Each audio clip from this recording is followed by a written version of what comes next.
Although Nigeria has experienced some economic stress as a result of the COVID-19 pandemic and global business slowdowns, the International Monetary Fund reports the country is still Africa's largest economy. Correspondent Kelechi Mekalam has the details. The IMF ranking is based on nominal GDPs of countries' estimates from financial institutions. They are calculated at market or government-approved exchange rates. Nigeria earned the #1 spot in Africa and 26th worldwide with its GDP of about $443 million. Though it puts the West African nation at a vantage position, experts say it's a subpar feat. Investors across the globe will consider countries where they want to pool their monies. So when we talk about the strength of a country, they are not just going to consider the population. They also want to consider the size of the economy.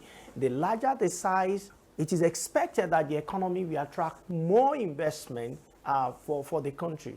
Nigeria should attract investment in the coming period, and I think in 2020 we should have experienced that, but for COVID.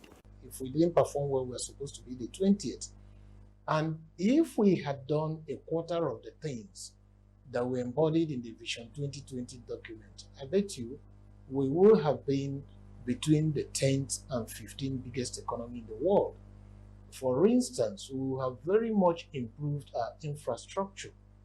We have made ourselves very, very competitive trade-wise in terms of production of goods and services, that we will have positioned ourselves in a very good area to compete now that we have the African Free Trade Continental Area.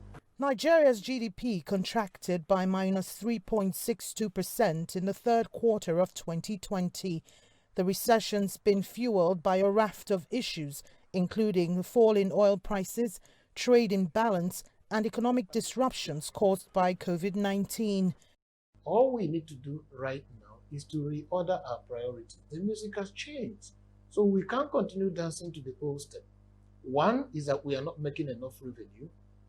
Two is that the little we have is not properly managed. Secondly, we need to block loopholes. In the short term, government needs to support small businesses so that pressure that we have on prices will significantly reduce. Number two, what government should do as a matter of medium term is to partner with private sector. With public-private partnership, government can conserve revenue. But the third and the most important, which is the long term, which I think government should start to lay foundation for today, is contained on this of doing business, is also contained in National Economic Development Plan.